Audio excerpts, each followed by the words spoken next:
Let's give ourselves that gift of using who we are, our depth, and our ability and capacity to feel deeply, to inform our bodies from a new mind, from a mind that is in the future where things have already happened. Let's have that mind create the emotions in our body, change our chemistry, and use our power for good.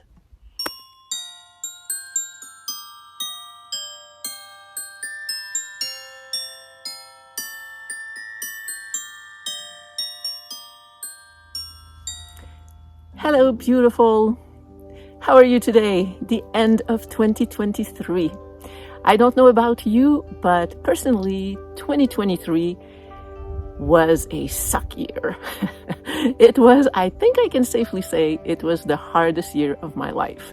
So, that being said, as we're getting close to 2024, I'm really thinking, okay, 2024, here I come, and let's find ways to create a much better, happier, more abundant, more joyful, more expensive 2024.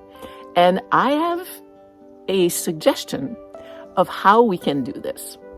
There's a lot of science out there about the fact that our thoughts create our reality. And with the idea that our thoughts create emotions, and our emotions change the chemistry and the vibration and the gene expression in our bodies, and that creates our outer reality. There's the whole thing about manifesting and the law of attraction with a vibration. I'm not going to go into that, but I want to start with the idea that our thoughts create our reality. Never with any blame, right? It's not because difficult things happen that it's like, oh my God, what did I do wrong? No. That's not where I'm going, and it's not what I believe either.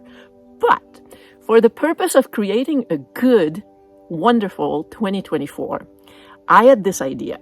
I heard another speaker talk about, and it's not a new idea, but the idea of having our December 2024 self talk to our December 2023 self, and to start telling ourselves a story of all the good things that happened through this year to kind of shape our chemistry and what we're going to create through the year. And I'm going to circle back to that.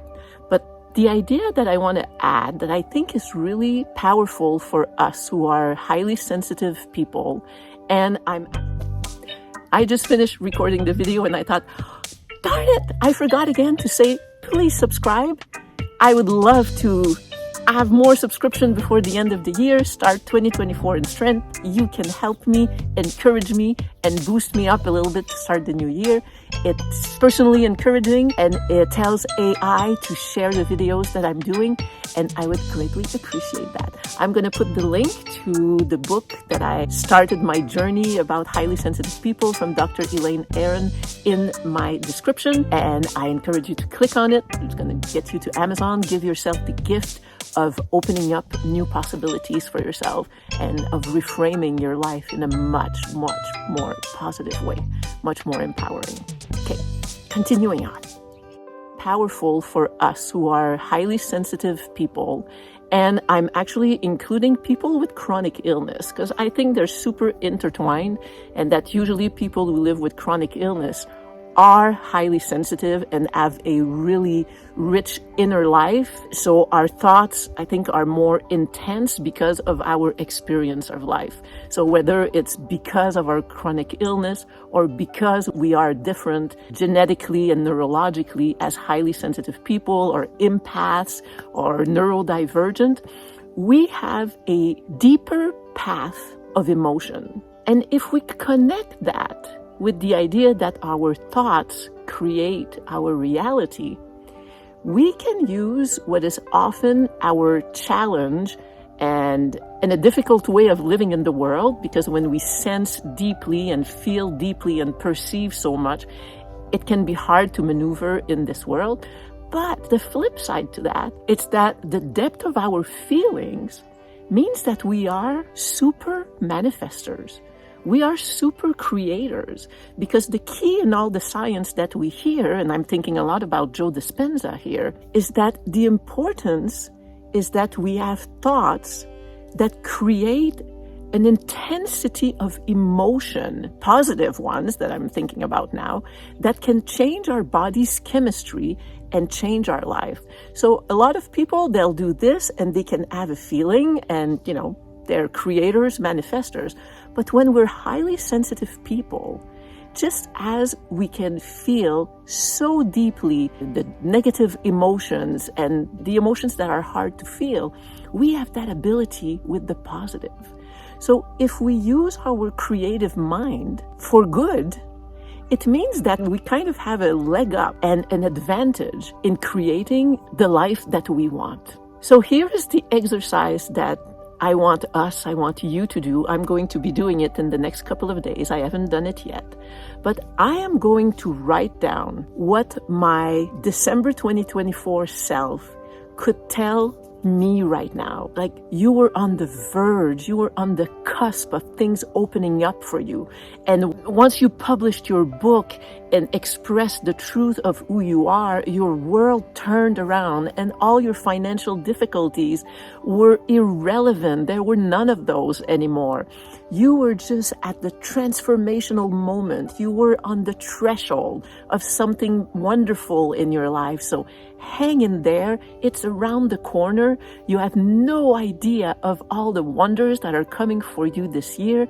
It is the moment. It is the pivot in your life, and all the things, the love and the abundance and the feeling of fulfillment and speaking and moving through the world as yourself.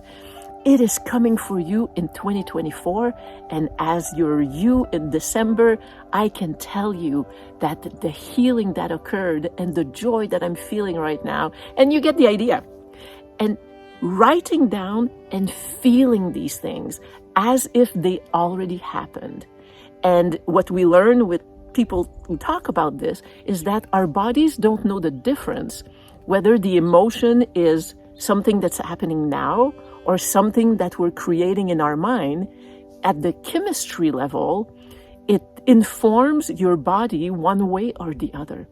So as HSPs, as people living with chronic illness, people who are empath and neurodivergent, who just have a deeper way of processing and feeling, we have an advantage. So this year, let's do that exercise and keep it going. Obviously, I'm pretty sure that it's not doing it once and putting it away and looking at it in 12 months, but to keep this thing alive. But let's do that for ourselves.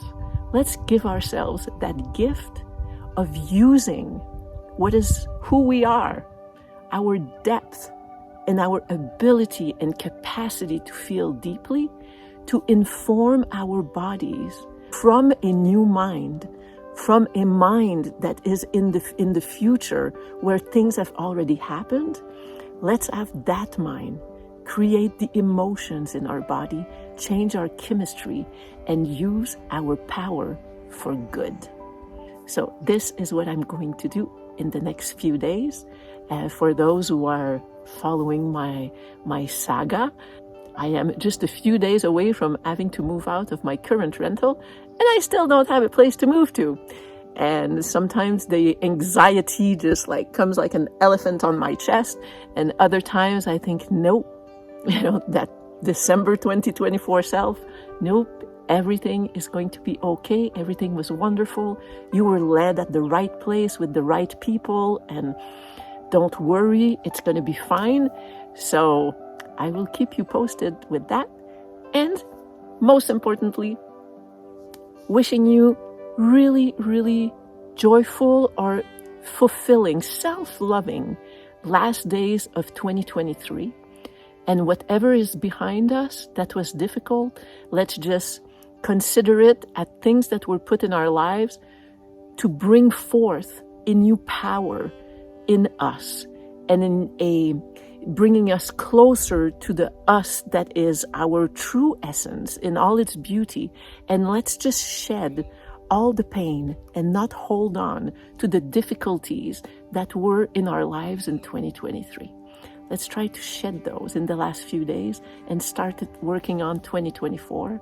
And it would be great to write in the comment what your December 2024 self is telling you. And let's build upon that through the year and see what we can create. So that's it for today. Wishing you beautiful days, a lot of love for ourselves, being okay with the year we passed, not just trying to say, oh, good riddance, it's done. No, we use it. We use what happened for ourselves and move into 2024 with 2%, as Kim Duramo likes to say, 2% more positivity, 2% more healing. Every time we do something, increase our vibration by 2%. And before we know it, we're going to create something wonderful. So that's it. I will see you soon. Thanks for being here with me. And I will be with you through 2024. Bye. I love you.